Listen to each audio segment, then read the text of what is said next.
Good morning and welcome everyone to the Broncolor studio. My name is Urs Recher and I have the pleasure to take you through this webinar today, which is about product photography. Let me explain quickly what's going to happen today. We have two sessions. The first one will be a live shoot, so I will take you live through the latest how-to on the Broncolor website, which is a perfume bottle, white object on a white background. There I will explain later on a little bit about the concept behind it. And then we have a second part of today's session where I will take you through a couple of behind-the-scenes photographs and, of course, final images, all in still life area.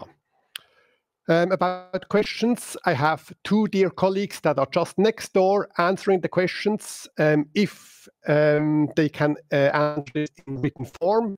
So please, for your questions, use just the chat window on the right side of the screen, and my colleagues will be happy to answer these during the entire session.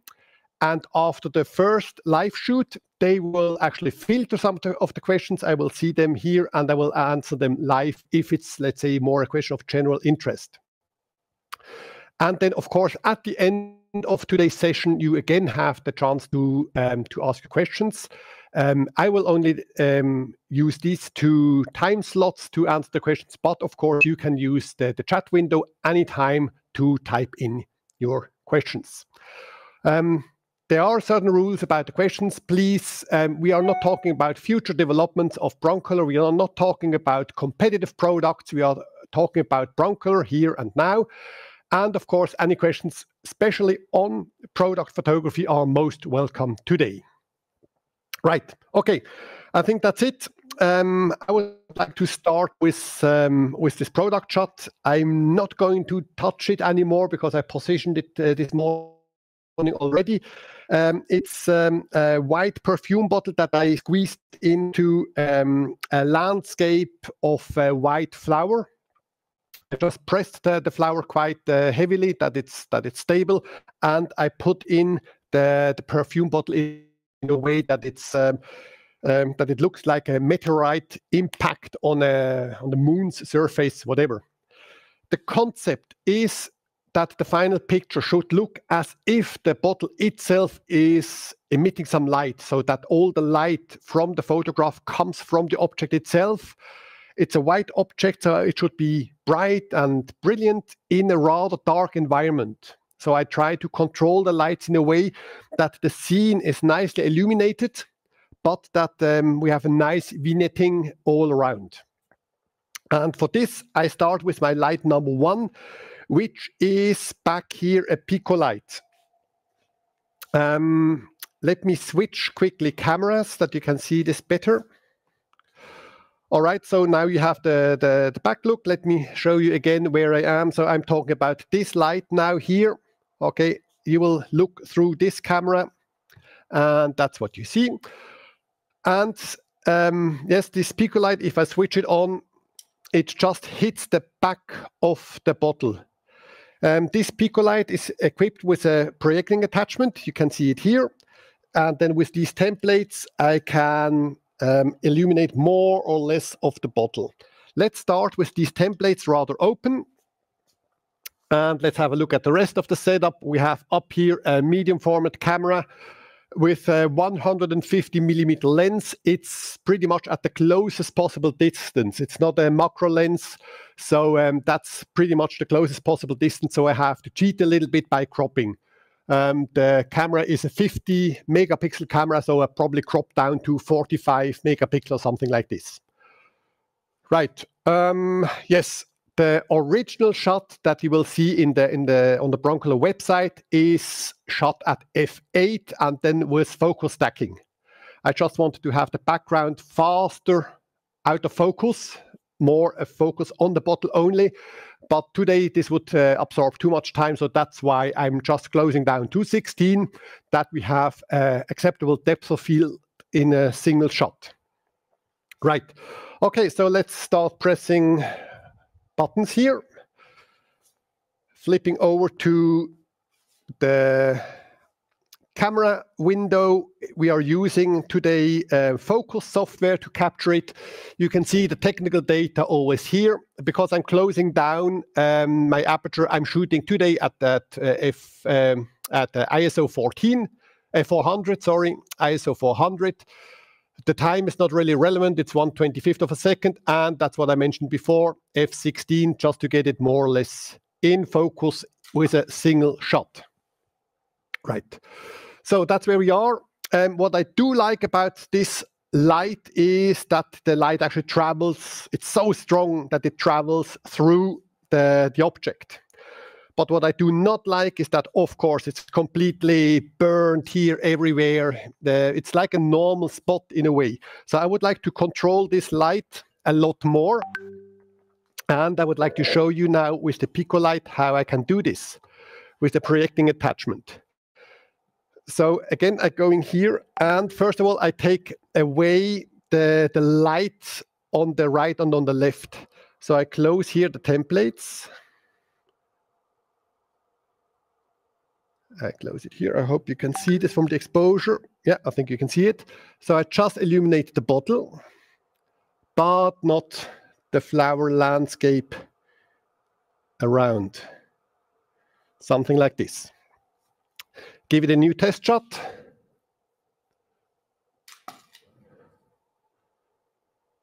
Okay, already better.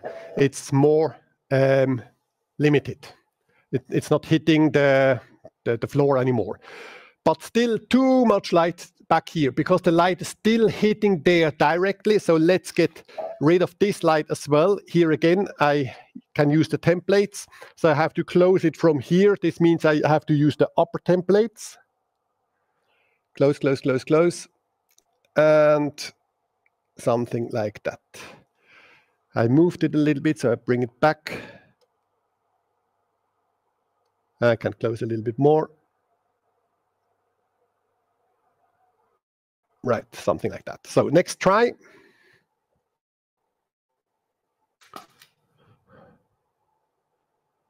Okay, good. So there's no more direct light hitting in this area, right? But there's still too much reflection. I mean, as I said, I do like that the light is traveling through the bottle. That I do like these. Let me get this area that it's like, that's what I mentioned, that it looks like a meteorite emitting light, so that the light is really coming out of the bottle. I'm happy with this, but I'm not happy with this. If you read here, the RGB values, of course, it's 255, 255, 255, 3 times. It's too much. So I try to reduce the reflections back there a little bit. So let's have a look at the Pico light again. So obviously, these are the reflections that come from this area of the bottle, right? So I'm going to limit this light here a little bit by closing the template. So I close here more. I can open all the way down to here, right? But this area here is now dark, which means I get less reflections here, and this area should be darker. What I also would like to limit is the cap up here. The Pico light is hitting here directly, so it's far overexposed. And thanks to the projecting attachment, I can control this light as well by closing the lower template, by closing this one. I don't need it on the silver part. I only need it. Now this is too little, so I open again a little bit until it's illuminating the entire bottle, but not the cap and not too much on the left side. So this should bring me a little further. Let's check this. Okay, and that's pretty close to what I want. Measuring the light, metering the light once in a while is maybe a good idea. So let's go here to the brightest part of my shot. And I have the RGB values are 250, 252, 245. So it's not a triple 255, which means I have details even there in the brightest part. So I can certainly print this very, very nicely. So the ratio between the light traveling through the bottle and the light that's being reflected from the bottle is, according to my opinion right now, quite nice. Of course, I will have a look at all the lights together in the end, how they interact together. But as a single light, this looks quite promising. The shadows are towards the back, which of course supports the idea or the concept of the shot that the light is actually coming from the bottle. So these are reflections from the bottle towards the back, and that's why the orientation of the shadows are towards the back. Right. Okay, so this one looks quite okay for the moment, so which means I can start working with the second light. And the second light is the reason why the main camera is so very much in wide angle, because this light has to be far away.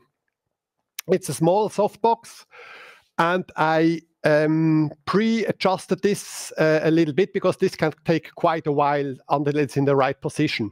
Because this light has to be as far away as possible that it's just illuminating the silver cap, but not the rest of the setup. And you can solve this problem by putting it far away. If you have a light far away, it does not illuminate the entire set, because normally, according to the distance, the light loses the power. But reflections on shiny surfaces, like here on the silver cap, these reflections are independent on the distance. So no matter how far away the softbox is, the reflection will always be the same. But the environment will become darker the more I take it away, which means if this light is far away, I get quite a dominant reflection without illuminating the entire face, the entire set. I said face because I already thought about portrait photography. In portrait photography, you do the opposite. You go very close with the light shapes to avoid reflections on the skin and on glasses. But here I want to push reflections, so I take the light far away. What I see inside is, now I have to move it anyway, which I don't like, but I saw that my filter fell down. There's a little bit of blue filter inside. Let me put this back.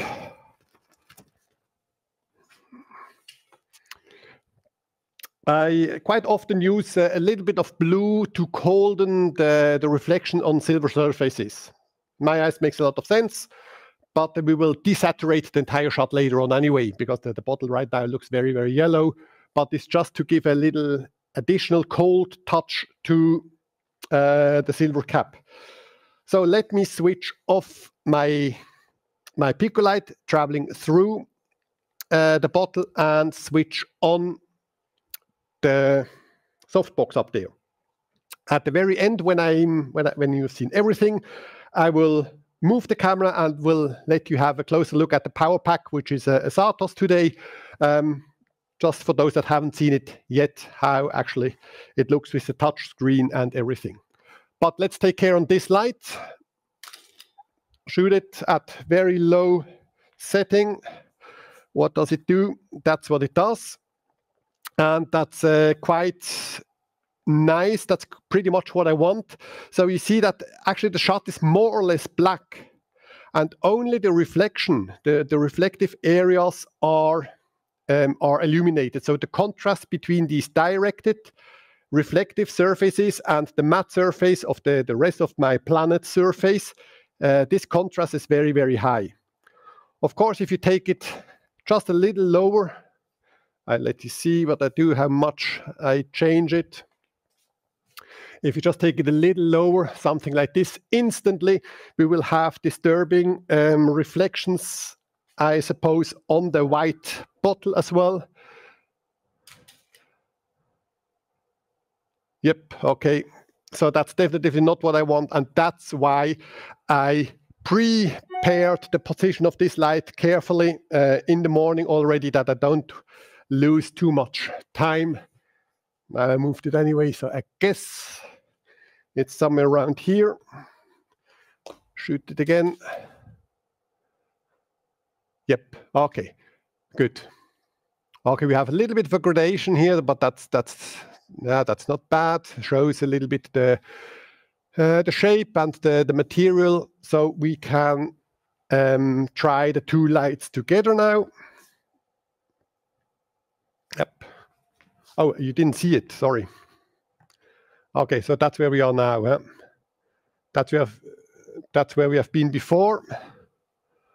And then the softbox just a little higher to still have the reflection on the silver cap, but not anymore on the white bottle.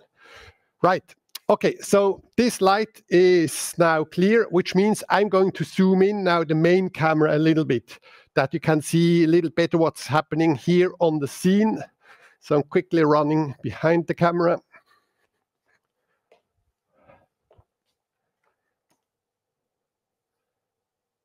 And we have a closer look at this maybe, yeah. This is where it's going to happen. Right, change the autofocus, and we can take care, or I can take care on the last light.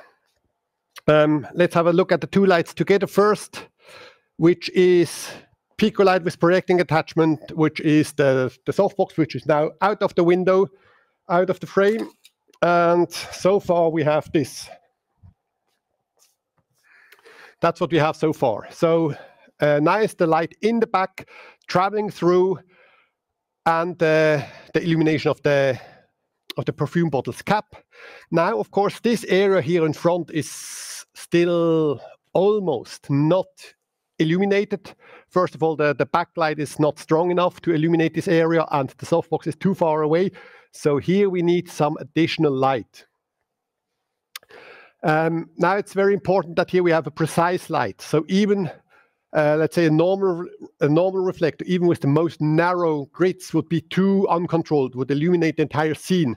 So that's why I have here a super precise small grid. It's again a Pico light with a snoot and a narrow grid and an additional small aperture mask. As soon as we have the shot, I hopefully can show it to you quickly. And maybe I have to switch this on, then it makes more sense. All right, so this is now illuminating the area in front of the bottle and the bottle itself. So I use some of the light, hits the flower surface directly, and some of the light is being reflected from the bottle. First of all, the bottle becomes more white, not that yellow like before. And the reflection, if the reflection or the light is reflected from the bottle, of course, it has exactly the angle that I want. So it looks again as if the light is coming from the object itself. So without the other two lights, let's have a look what this one is doing.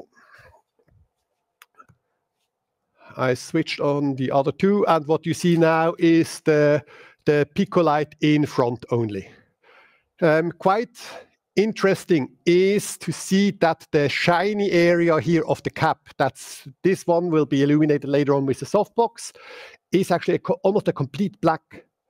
So spotlights like my honeycomb grids on the Pico lights do not illuminate shiny areas. The light is just being reflected. You see this light somewhere back here, but the light hitting the cap here is not being redirected to the camera. So that's why mirroring areas appear absolutely black if there is nothing in the reflective angle. Okay, so that's the idea, that here we have the shadows in front of it, very limited, that let's say here the corners, and up here we have dark areas. So even this last light, this additional light, is concentrating or is concentrated on this small area here, which means I think we are close enough to have a look at all the three lights together. I switch the other two on as well and fire them all together, and then we can look if the three lights work nicely together or not. Yes, okay, good. Something like this is going in the right direction. What I do see is that you have what we actually broadcast. We use the computer, the laptop I'm shooting at, we use it at like a camera. So that's why the picture is very high contrast. It's very hard what you see. So maybe I lower here the contrast a little bit on my screen, that it makes more sense from what you get there. I lower a little bit the contrast, and maybe I add a little bit of highlights. That make it a lot better. It's just a little bit of a blind flight here. It looks now a little bit too flat on my on my computer, what I actually shoot, but it makes more or less sense what you get. If you would like to have a look at the real file, quickly go to the Broncolor website, and there you go in the Learn section, and there you will see the setup, again, repeated, some text behind it, explaining what I just explained here, but you will see as well the high quality final photograph. Okay. Yes, but from a lighting point of view, I think the most interesting part is really this light traveling through, that we can control the amount of reflections, or the ratio of the light traveling through the bottle compared to the amount of light that's being reflected. We can control this very well, first of all, of course, with the power of the Pico light, but as well with the templates, by choosing the illuminated area on the back of the bottle. And the fill-in light that's responsible for the reflection on the cap is, in this situation, very far away. I would say it's at least 4 meters away, set up in a very precise position that it's nicely reflecting, but due to the distance, it's not illuminating the entire set, making everything very, very flat. Right. Okay. Let me show you this again quickly, and because now we have already a couple of questions that came through. Okay, the first question is from Elad. Hi, I was wondering, why are you not using a 120mm macro lens for this kind of shot? Good question. Let's say the usable surface here is quite narrow. If you go there with a shorter lens, obviously the camera is closer, and then the picture angle opens more, which means the box where the flower is in was too small. And of course, using a longer lens makes the picture angle more narrow, and the background is bigger. So either you use a longer lens, or you go again to the shop and buy a lot more flower and a bigger frame. But in this situation, the only reason to use a longer lens is the size of my background, that the background is sufficient large, and I can help this a little bit by using a narrow picture angle, which means a longer focal length. Next question comes from Roy. When Urs says the reflecting remains the same, does he mean in terms of intensity of the specular reflections, or the size, or both? No, it's the intensity. The intensity remains the same if the light moves further away, if the surface is highly reflective. The normal story, the normal thing would be if you have a wall and you take the light further and further and further and further away, the wall becomes darker and darker and darker, according to the inverse square law. But if you have a mirror here on the wall, let's say we use the main camera, this camera is shooting, and I take the softbox further and further away in the correct angle that you still see the reflection of the softbox. The softbox has always the same brightness, and so has the reflection in the mirror has always the same brightness. So the intensity of the reflection remains the same when you go further away, but of course the size, it's becoming smaller. Because it's a normal, the normal thing. If you take something away from the camera, I become smaller and smaller and smaller the further away I go. And the same would happen if you shoot me via a mirror. So the size of the reflection becomes smaller, but the intensity, the brightness of the reflection remains the same on shiny surfaces. Why choose f8? Because of focus stacking. First of all, also the original shot, we are shooting here at 16, right? Yeah, we are shooting at 16, that I have something acceptable in a single shot. But f8 is definitely beneficial. First of all, the lens is sharper if I shoot it on an f8. The more you close the apertures, the more you have to deal with diffraction, and the absolute sharpness is increasing if you open a little bit more. So let's say between medium format cameras, I would say between 8 and 11, they are the sharpest.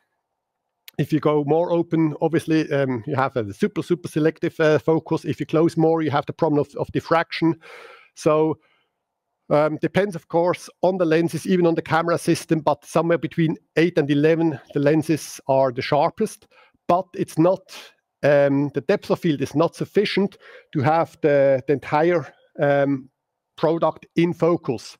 So that's why I definitely prefer to shoot at, let's say, 8.5 and make 10 exposures with different focus and stack them together later on. Yeah, I think takes me half an hour to do something like this, but then I really get the absolute sharpness, the best possible absolute sharpness, and additionally a very selective depth of field that even focuses more on the object. Okay, then what do you suggest if I don't have a Pico light? Yeah, guess what? Organize one. Where are you writing from? I can't see it. They are amazing. Okay, it's working here at the Broncolor headquarters. I could have every light, okay, but my studio is well, I cleaned it up a little bit, but my studio is not packed with every light, okay. I just have the essentials that I use on a daily basis, and the Pico lights are definitely lights that I use on a daily basis. I love them. I would say my product photography, I would be lost without the Pico lights. You can try to find a workaround with normal reflectors and narrow grids. Maybe you put a second narrow grid. Maybe you cut out an aperture mask, and so on and so on. But this precision, what I get here with this super narrow grid, and especially with the projecting attachment, that's just unreached with any other light shaper in the studio. Oh, yeah, no, I'm seeing the right thing. Okay, so I'm afraid that there is no plan B regarding the Pico light. If you want to have this precision on lighting, this freedom to control the light almost pixel-wise, you can expose your photographs. I think personally there's no way around it. As I said, I don't know where you're writing from, but try maybe if you have such a job, once or twice a year, try to rent equipment. I mean, Broncolor, we are very strong supplying rental studios all over the world. It's maybe, I don't know what you shoot, maybe not a light that you need on a daily basis. So try to rent it first. It works with all power packs. It works with the graphites. It works obviously with the Scoros. It works with the brand new Satos. So they are super flexible regarding the power packs, and they are unbelievably precise. So try to get, if you think that they help you in your daily work, try to get hold of them. Maybe you rent them first. But anyway, we are approaching Christmas, so maybe you treat yourself with one of these amazing tools. They're fantastic. All right, would you consider using the UV attachment to make the white flower pop a little more? No, I would, first of all, the flower is not white. The flower is a natural product. So using the UV on it will not help. It only helps if you have optical brighteners in it, and that's just a nature product. It's not like an extra white T-shirt or a super white piece of paper.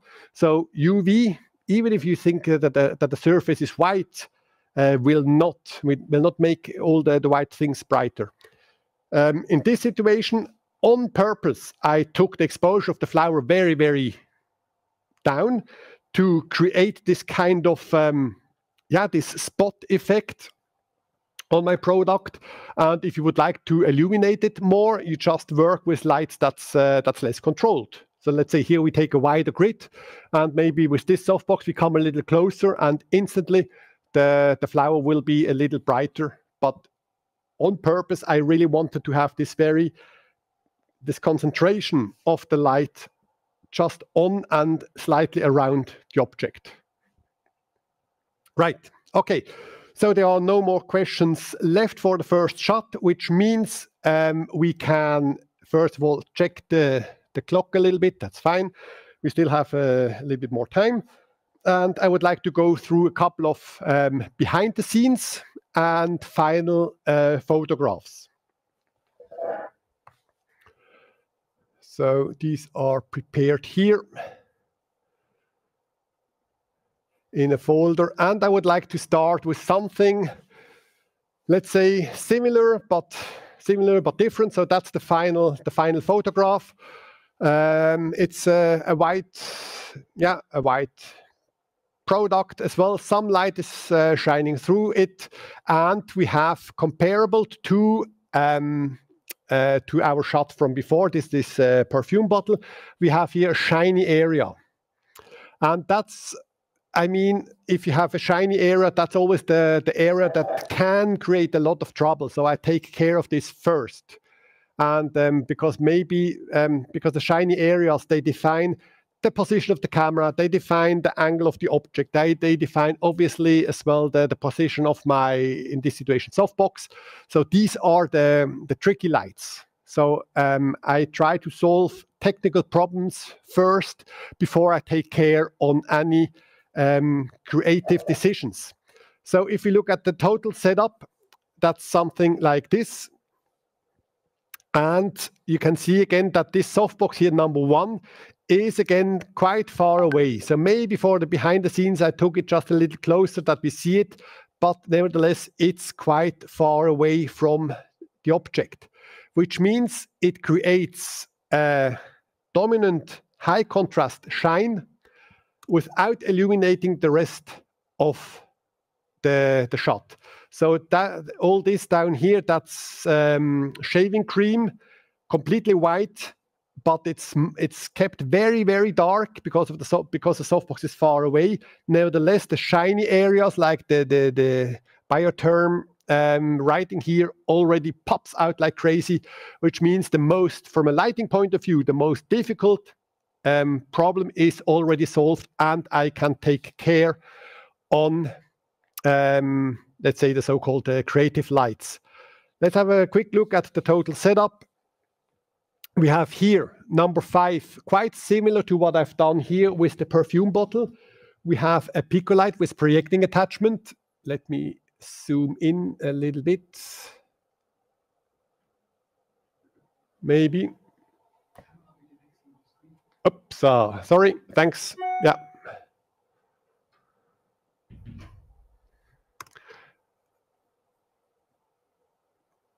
Just got the message that I'm not showing you the right things. Okay, so the light traveling through is here again the pico light projecting attachment, and then we have down here again the pico light. You really see I love them because especially on small products, in my eyes they are a must. I wanted to have a spotlight where the bottle is actually standing on. So down here I have a pico light with a Fresnel spot, the light coming through. Here just a normal backlight, and again like what we had here as well with the perfume bottle, I needed some additional light here in the front of the product to shape and to form the shaving cream. Last but not least, we have back here, that's continuous light. That's a LED F160. Here I didn't need color filters because you can change the color on the LED already by itself from 2800 Kelvin all the way up to 6800 Kelvin. So that's how I achieved here the color on the background. And then the entire shot is with number 2. It's just a normal reflector hitting the ceiling. You can see the blue filters on top of it. So just to put everything in a slightly warm environment. So let's have a look at these shots these lights one by one. So as I said, that's the reflecting surface, the softbox, which is far away. Then we have this general exposure, this dark, bluish, indirect, super boring light. Then that's the additional reflector that comes from the back left. So this is in this set number 3, creating this light. Then we have next one, that's the additional reflector. I protect the object itself with this black flag. So we are talking now about light number 1 hitting here this area in front of the product, and to make sure that this light does not hit my object, there is a black flag here. So that's this one. Then the pico light traveling through the object, quite similar to what I've just done with the perfume bottle. Then the pico light with the Fresnel, putting everything like in a spotlight, but not a spotlight not hitting the object, but a spotlight coming through the underground, coming through the shaving cream. And the background is like this. That's the LED F160 on the background. And the color here is not done with filters. The color is done by just choosing the color temperature and the green magenta shift on the lights itself. Why continuous light here in the background? Because I wanted to experiment as well with movements. So I had a couple of exposures where I moved the camera a little bit. Then you get kind of like a double exposure. So you get as well kind of like a shadow contours around. So having 1 or 2 lights in a setup being continuous, in a way, gives you additional creative possibilities. You can zoom in or zoom out, you can change the focus, you can shake the camera, you can even move lights. So of course, if you use flash, everything is sharp, everything is frozen. But if you selectively choose 1 or 2 lights to be continuous, you can work with, as I said, with defocusing, with zooming, with moving the camera, with moving the object, with moving the lights. So a lot of creative possibilities. Okay, so that's the behind the scenes. As I said, this is as well behind the scenes that's explained with the BTS shot, with the final exposure, with light by light explaining, and additional text on the Broncolor website. So if you go to broncolor.swiss and there you go to the Learn section, you will see many more of such examples that explain lighting from different angles, from matte objects, shiny objects, and so on and so on. Right, and once again, the final, I hope it looks more or less okay on your screens. Looks a little bit hard here, but I think you get the idea. Okay, I think I change here the concept a little bit, because obviously the questions that are coming in right now probably refer to this shot, so I answered them right now already. How do you find the correct position to create the reflections? The first is you try to guess. Do you have the right camera? Yes. So if the bottle is here, let's say angled by 20 degrees, obviously the light has to be at 40 degrees. Okay, let's say 0 degrees, which means I see only myself. It's only a selfie of the camera. If you tilt it a little bit by 5 degrees, then the light is at 10 degrees. If it's at 20 degrees, the light is at 40 degrees, and so on. It's the incident angle must be the same like the reflective angle. So the first one is just a guess. In such a situation, I put the camera on live view and I move the light around until I think, well, this could be it. But then it's test shooting. Okay, what happens if I take it a little lower, little left, little right, little up, little down, little further, little closer? So it's really nothing else than test shootings. But of course, first you try to guess the angle and the height more or less. And then you get a little bit more precise with the live view. And then the fine adjustments are with test shots. Show the small image since we missed it in the beginning. The final image. Okay, yeah. So, okay, that's the final one. Sorry for that. I have too many buttons here. Lose control once in a while. Behind the scenes and the final one. And as I said, once again, if you would like to have a look at the real quality and the real contrast, go to Broncolor.Swiss in the Learn section. How is the blue filter in the softbox fixed? I try to filter. I'm just coming back. Just wanted to show it to you quickly. I try to use the intermediate reflectors, diffusers. So I just put it on the intermediate diffuser. If I take it here, sometimes I get strange reflections. And I don't want to put it too far in because depending on the angle, the filter can fall back and hit actually or touch the flash tube or the protecting glass, which means it can melt. And filtering the intermediate diffuser, yes, just very lousy with gaffer tape, but if you want to make it more professional, you just add like small clamps. But I think that's the best way to filter even large softboxes. Right. Okay, why not use a tilt shift lens with a different camera system? I don't even have to use a different camera system because I have a tilt shift adapter for my Hassel. But it only works with the 80mm lens. The tilt shift still makes it a 120 only, which means it's still too short. I really want to have a longer lens. The 150 is the longest lens. The reason is what I explained before, the size of the background. Okay, even when I make the 80 with the tilt shift to a 120, the light, the picture angle is still too open. And yeah, that's actually the main reason this situation. I do use it, but very carefully. I think compared to medium to large format cameras like in the good old times, I don't trust these lenses as if it's medium format or if it's a 35mm full frame. I don't trust these lenses too much if you tilt and shift them. Personally, I use it just very, very little, just a few degrees, but no crazy tilting. And I rather work with with focus stacking in the end. But I guess this depends as well on the camera system.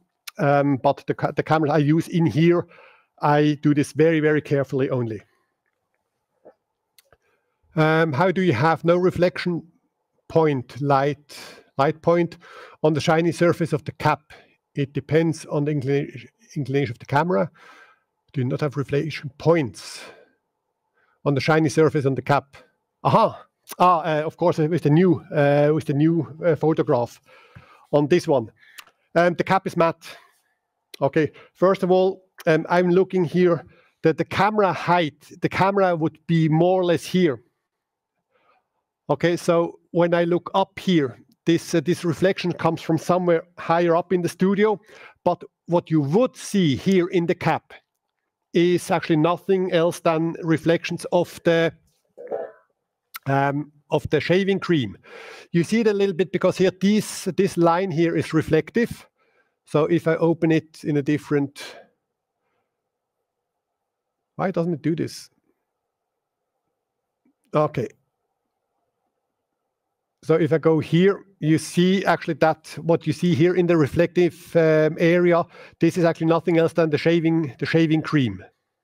Okay, but the cap itself is just matte and it has a different angle. So as well here, this shiny area does not reflect the softbox because I'm looking down at it. So the angle of the incidence angle and the reflection angle shows nothing else than here the shaving cream below it. So two reasons. First of all, the surface is matte. Second, the angle would only reflect what's in front of it and not the softbox, which is much higher up. Is there a way to project slides with the projecting attachment? Yes, there is. I don't have this right now with me, but of course you can squeeze in here pretty much anything you want. The size is obviously limited. I try to show this to you quickly. So that's what we use now, a very narrow opening. I hope you can see this. I don't know what I'm showing to you right now. I hope the autofocus works. But of course, you can open here the templates. And it probably won't be big enough for an entire 36 millimeter slide. But you can put in gobos, and you can use the templates. So basically, yes, from the sharpness, it would definitely work, but maybe you can only take the center part of such a slide. But I have been working with projection of slides on persons as well, full body shots, and it works perfectly. So the optical quality is very, very high, super sharp. It's just a question of the size of the object that you put in. I would say we have about a diameter of maybe, just 3.5 centimeters. So it could be a little narrow to put in an entire slide of 36 millimeters. Right. Okay. So I would like to go to a next shot. Hopefully I show you the right things now. And this is as well copying one of the ideas that I just used before. Before I used on this perfume bottle, I used reflections from this Picolite with a projecting attachment back on the underground to make sure that it looks as if the light is coming from the object. Here, the first light does pretty much the same. The first light is here, a Picolite with projecting attachment hitting very, very strongly the left side here of this lipstick. Okay, so the white reflection here and the red reflection here, I get it because there's a lot of light hitting there, and I allow only a very fine line to hit the object itself. So this is a super hard light, and I allow a little bit of reflection here. And of course, being a hard light, it brings out here the texture, the surface of this object very, very nicely. So that's again the creative start of this shot.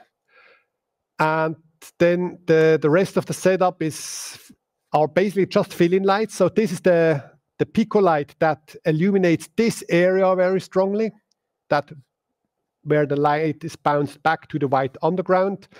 And then the fill-in light, or let's talk about the main light first. Again, it's the same main light like before, like what we have here from the Picolite. It's this super narrow spot, creating here actually this spot effect.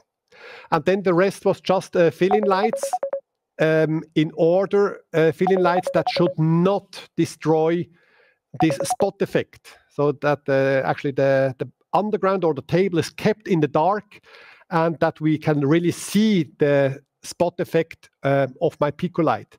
So that's why the main fill-in light here is a Pico box. So you can't see it because it's behind the table. There's actually a Picolite as well, with a very narrow soft box. It's called a Pico box. It's about 20 centimeters wide, and I positioned it below the table. And if the light is below the table, it does not hit the table, obviously. So you can see it here, even that this pen here, I don't really know what it is. Could be lipstick as well, I have no idea. And creates a little bit of a shadow here. So that's, let's say, the shadow of the fill-in light, the Pico box, which is below the table. But it illuminates here the pen nicely, it illuminates this area and the ring nicely. So a fill-in light that hits the object but not the table actually comes from below the table. And then the last light is the Pico light with the Fresnel spot coming from the right as well below the table, just to illuminate this area here of this ring. In the behind the scenes, it would be this one. Super focused, so almost as precise as the grids coming from up here. So this last light, Picolite with Fresnel spot attachment, only hitting this area, and again not creating secondary shadows. That the only light I actually see is the light from the Picolite with the Fresnels. That's the main light, and all the other lights are just to help that I can see, that I can control the contrast. But fill-in lights sometimes are much more difficult than main lights. Setting up a nice main light is sometimes it's very, very simple. But then you have the contrast is too high, or you have reflection problems, and so on and so on and so on. So the technical additional lights, like fill-in lights and so on, sometimes they use much more time than actually the main light. This as well is on the Broncolor website in the Learn section, explained very nicely. Okay, so question was before, what can I do when I don't have Pico lights? And for example, you can do something like this. That's now a large object. So if you have, the Pico light, if you have small objects, jewelry, watches, food, perfume bottles, I think personally that the Pico light is in my eyes a must. I would be very sad if they take them away from me. But if the objects becomes bigger, like headphones on if the set becomes bigger, all of a sudden, if the set I'm shooting is, let's say, half the table, then all of a sudden, normal reflectors with narrow grids are precise enough, okay? A normal reflector of this size would never be precise enough for this perfume bottle, but because it would be almost like a softbox for this small object. But if the set becomes bigger, then even larger light shapers are precise enough. So it's always about looking at sizes, distances, if you need really small light shapers. And the smaller the object, I think the more essential the Pico lights become. So in this situation, we have here, at the main light is a P70. It's a normal reflector with grids through an acrylic, creating here on these LPs, vinyl LPs, a nice reflection.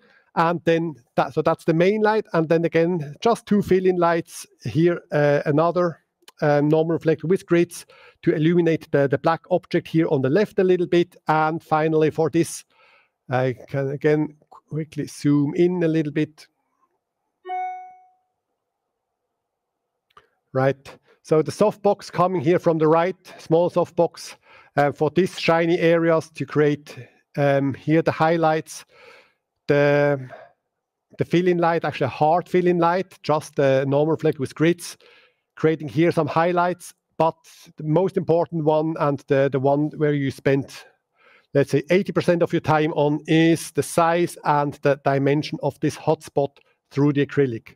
And the shot in the end looks like this. This would be the final.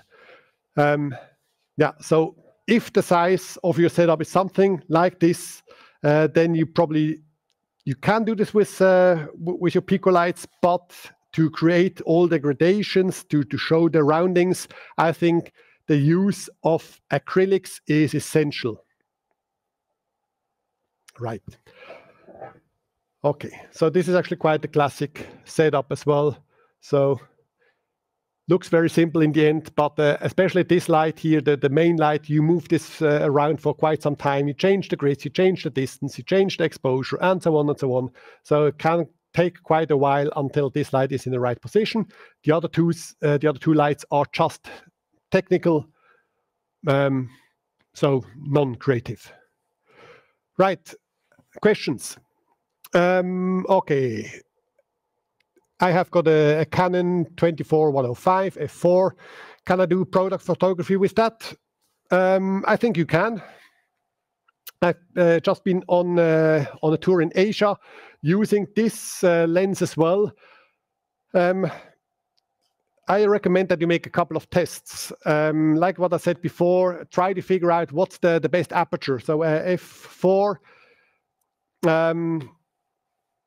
Try to shoot the products probably somewhere between 5.6, 8 maybe. I wouldn't recommend that you close a lot more because you have a very narrow, very small, compared to this one, you have a small chip. But try to find out what your lens allows. But me personally, I'm using as well 24-105 from a different brand, and I'm amazed what it can do. Of course, there's nothing comparable to, let's say, a macro lens, a fixed like a 105 macro are using as well. There's nothing compared to this. But you can get, I think nowadays with the new lenses, and you can get very, very far. And then if you make a proper sharpening in the end, you can get quite nice results. I think too many photographers blame the lens or the camera if the quality of their work is not sufficient. But I think most of the time the problem is here.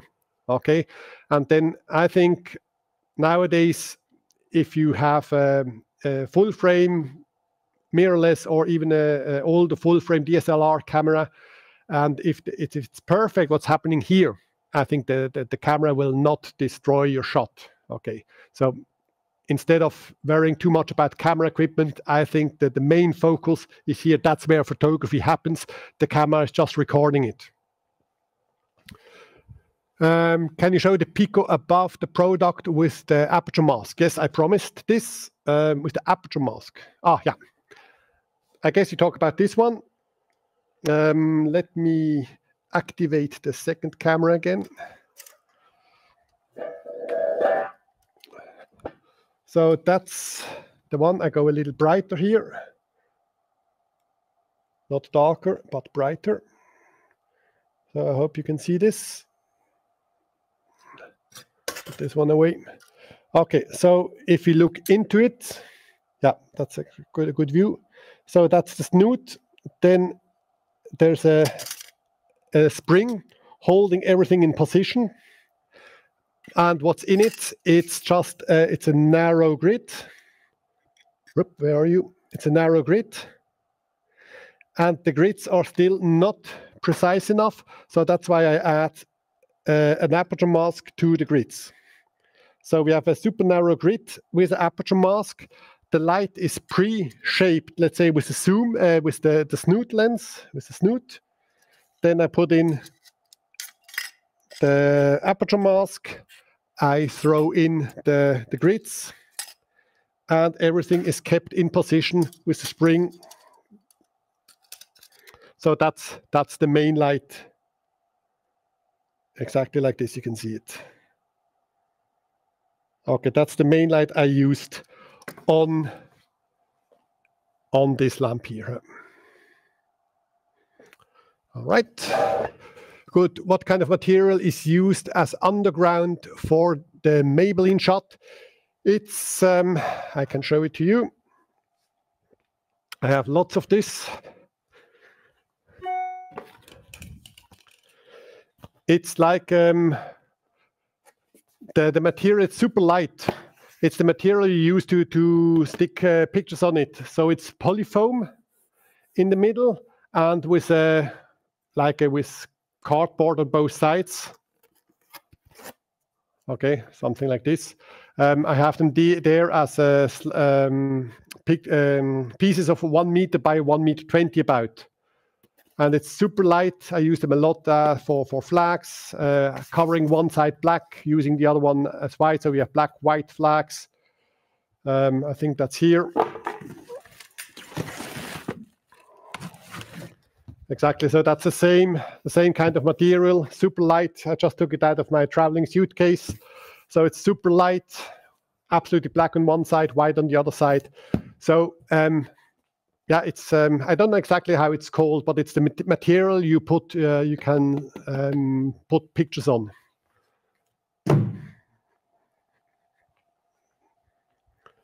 Right. Okay. All right. Thanks for starting. For starting, which lens should I go for project? What do you mean for project? For starting, which lens should I go for project? I don't really know what you're talking about. If it's on the camera side, if you want to start with one, I think like what we discussed before, a 24-105. I think there are very good 24-105s on the market right now. That's my traveling camera. It covers everything. And but if you talk about projection here, there's only one. Okay, that's I don't even know the focal length of this one. It's 100 millimeters. Okay, so there's no choice. Okay, that's not like a zoom lens, so that's it. But on the camera, I think, I mean, when I was in education, zoom lenses were a no-go because the optical quality. But as I said, nowadays the lenses are amazingly good. What I always recommend is test the lenses, because even within the same brand, the same lens, from lens to lens to lens, there are huge differences in sharpness. So before you spend thousands of, I don't know, Swiss francs, dollars, or whatever, I never buy lenses anymore untested, no matter what fancy brand is standing on it. I always test lenses, because from one lens to a similar other lens, there can be huge differences. Right, so maybe one more, and then we bring it to an end here. Let me choose a nice one. Let's go for e-commerce on watches. So we are going back, I'm very sorry, we are going back to Pico lights. We have down here, we have a shiny watch with a blue center, chrome that requires soft lights, button as well, some a textured texture. Oh, I have to change here. Sorry.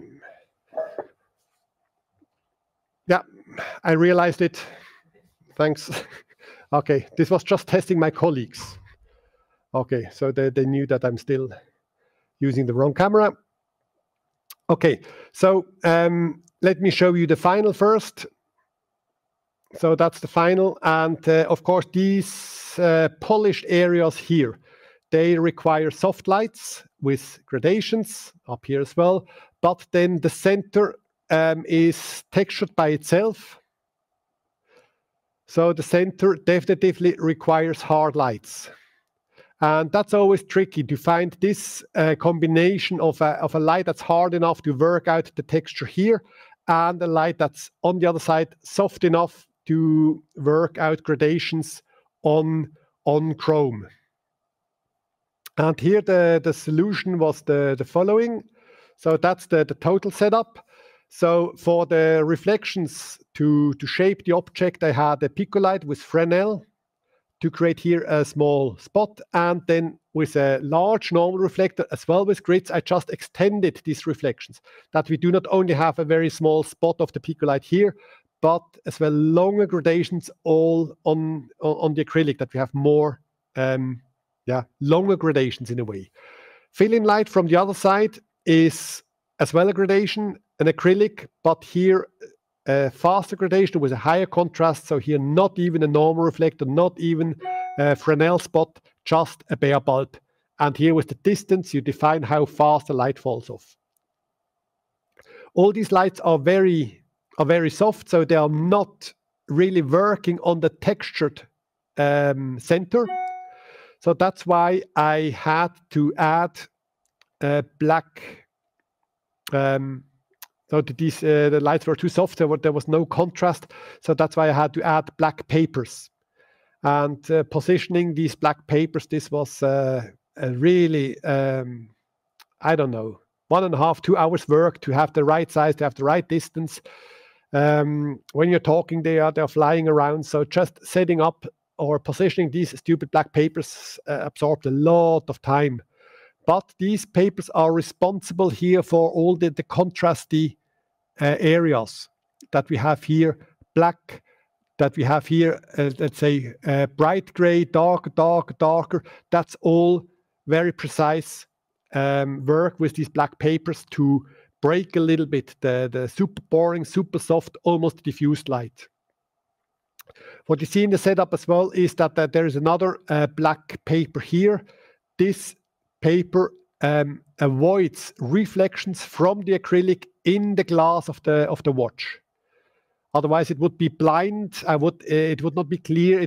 Everything would be grayed out here. So I made sure that the glass, which is luckily completely flat, is not reflecting the acrylic, and that's what this black piece of paper here on the back side of the acrylic is for. And then, very important, here the Pico light again with my projecting attachment with a round aperture mask, not a square like I used it earlier this morning, with a round aperture mask, just illuminating here the center of the watch, that we have there this crispiness. All right. A shot like this, if you look at the setup, looks like, I don't know, looks like half an hour. It's several hours. It's 5 to 6 hours, moving lights, millimeter-wise around. But in my eyes as well, very satisfying work, super precise. You try to control your light almost like pixel by pixel. Questions? How can you avoid to see the pattern of the honeycomb grid when shooting through white diffusion plexiglass? I wouldn't be too much afraid of this. You're absolutely right. When you look at the modeling light, you will see the texture of the grids. However, what you see, the modeling light is just a point light source. So it's super, super small, super, super hard, and the shadow definition is extremely high. But the flash tube is several times bigger, so it's compared to the size or to the texture of a honeycomb grid. A flash tube is almost like a softbox. So it will not create a shadow pattern of the grids on an acrylic. I never have this problem, but you're absolutely right. If you look at the light, you can be a little nervous, but make a comparison. Set it up and shoot your photograph first with the modeling light only, and then with the flashlight only. And then compare the two shots. You will see that they are, regarding the texture of the honeycomb grids, there's a huge difference. So even when you see it clearly with the modeling light, which is a point light source, you see the texture of the grids. If you shoot it the same with the flash tube, it's much softer and the texture will disappear. But give it a test shot. Can you explain quickly? That's always good if the question is if I can do it quickly. The difference between Unilight and pulsar head. In fact, this is quickly done. Same flash tube, same accessories. Unilight cannot be focused. Okay, a pulsar G. In the pulsar G head, the position of the light source, the combination of modeling light and flash tube can be focused.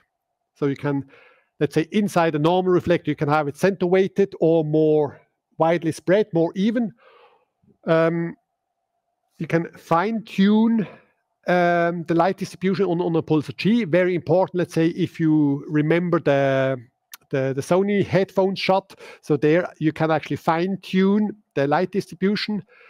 However, on a Unilight, you can't do this. The position of the flash tube and the modeling light inside the reflector with the Unilight is given. You can't change it. So if you need a lamp head for inside the softbox or inside the para, you can choose anyone. But if you want to use your light more, let's say with open reflectors, with grids to adjust the light distribution very, very precisely, then pulsar G is still the best choice. I promised something else this morning, and this would be to give you a closer look at the Satos Power Pack, the one that we have been using to shoot the first product. I hope that this works like this. Yep. I have just too many cables around here. All right.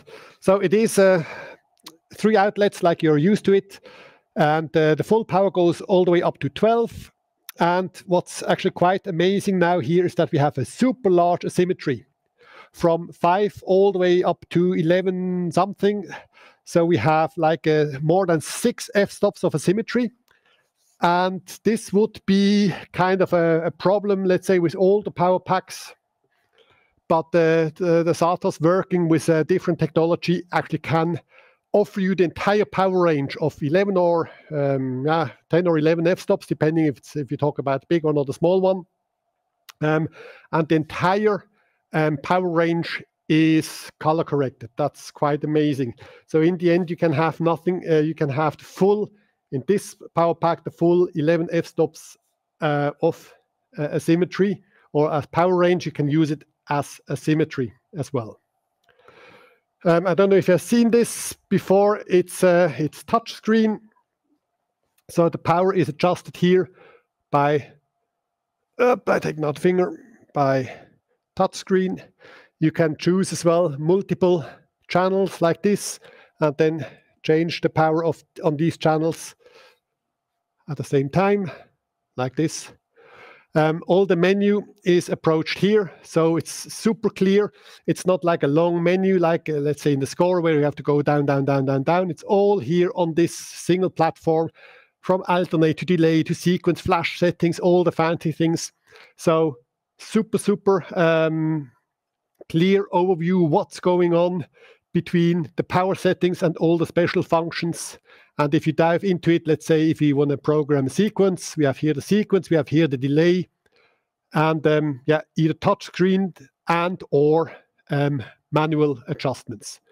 Touch like this, or if you don't trust the touch screen, you just choose the channel and then you adjust the power here. Okay, very nice equipment, solved a lot of problems today.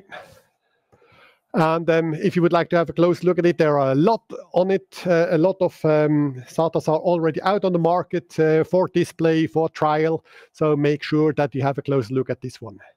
Okay, no more questions, and which means that's it for today, and that's it for this year. Thank you very much for your interest in our webinars.